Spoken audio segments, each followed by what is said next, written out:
Isaías é considerado o maior entre os profetas maiores. Mas eu já expliquei aqui em uma outra oportunidade que quando os profetas eles são chamados de maiores ou menores, não é devido ao seu ministério, mas sim à sua obra literária. Profeta Isaías até o profeta Daniel são considerados profetas maiores. De Oséias até Malaquias é considerado profetas menores. Isaías é considerado também um profeta messiânico, porque foi o profeta do Velho Testamento que mais apontou para nosso Senhor e Salvador Jesus Cristo. Isaías viveu há aproximadamente 700 anos antes do nascimento do Senhor e Salvador Jesus Cristo. Se há 700 anos entre Isaías e o Senhor Jesus Cristo, do Senhor Jesus Cristo até este momento aqui, que eu falo com vocês, meus amados e queridos irmãos, há 2000 anos entre Jesus e este momento aqui, aproximadamente. Quando nós juntamos os 2000 anos de nós até Jesus Cristo e os 700 anos de Jesus até Isaías, dá 2.700 anos ou 27 séculos. Quando Deus levanta um profeta, esse profeta que é levantado por Deus, ele fica entre o povo e o juízo de Deus. Foi o caso de Isaías. Mas quando eu dou essas informações a vocês, eu dou também a vocês o direito de me perguntar: e daí, irmão Waltemir? O que é que nós hoje temos a ver com as profecias de um profeta que viveu há quase 3.000 anos atrás? É isso que nós precisamos entender, meus amados e queridos irmãos. Porque hoje tem muitos que acreditam que a Bíblia, principalmente o Velho Testamento, passou. O que aconteceu foi naquele tempo, não acontece mais. Mas hoje nós vamos entender diferente. Imagine aí, meus amados e queridos irmãos, 3 jarras. 3 jarras, aquelas jarras que nós usamos para botar água na geladeira, para botar suco. 3 jarras de vidro. Vocês vão pegar na imaginação de vocês, vão botar uma após a outra. 3 jarras seguidas, consecutivas. E agora vocês vão imaginar uma arma de grosso calibre, uma arma pesada. E vocês vão imaginar também uma munição. Vocês vão municiar esta arma. Vocês vão apontar para essas 3 jarras de vidro, simbolicamente.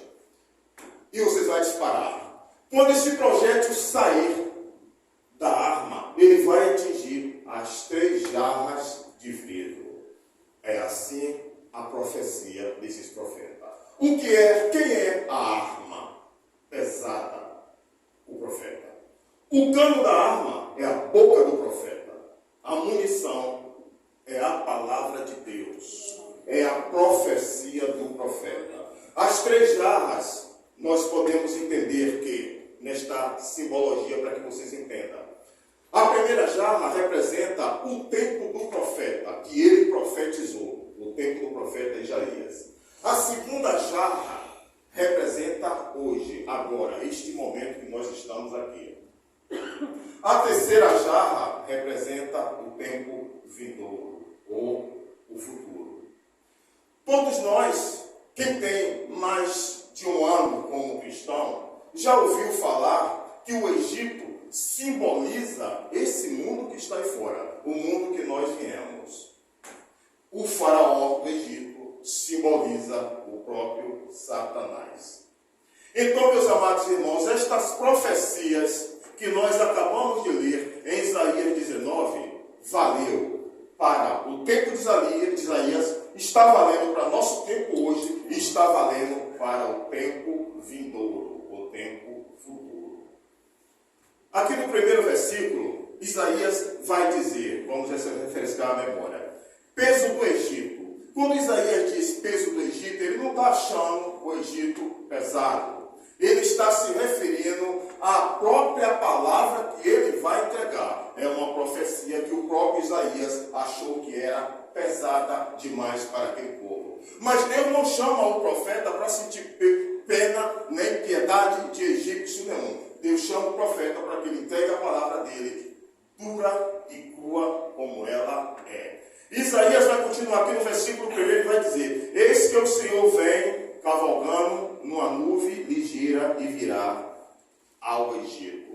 Sempre que nós vemos falar que Deus vem sobre uma nuvem, Deus, nosso Senhor e Salvador Jesus Cristo, nós precisamos entender a partir do que está escrito lá no Evangelho de Mateus, capítulo 26, versículo 64, que a palavra do Senhor nos diz que Jesus foi levado à presença do sumo sacerdote Caifás. E Caifás pergunta a Jesus: tu és o Cristo? E Jesus diz: tu dizes, mas tu me verás ao lado do poder, ou ao lado do Deus Criador dos céus e da terra. E Jesus diz mais a Caifás: tu me verás voltar, vir sobre nuvens.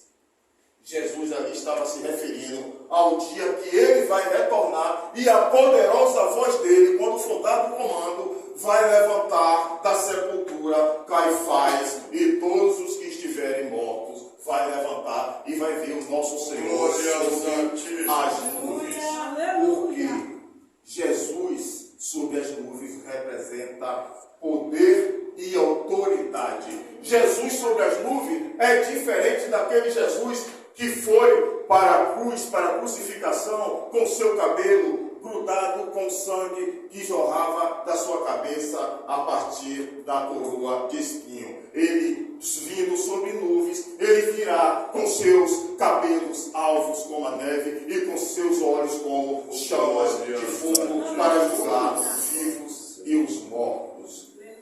Isaías, nessa profecia, para aquele Egito de ontem, que também serve para esse Egito de hoje que está aí fora, e serve também para o Egito de amanhã que está por vir. Isaías vai continuar e vai dizer: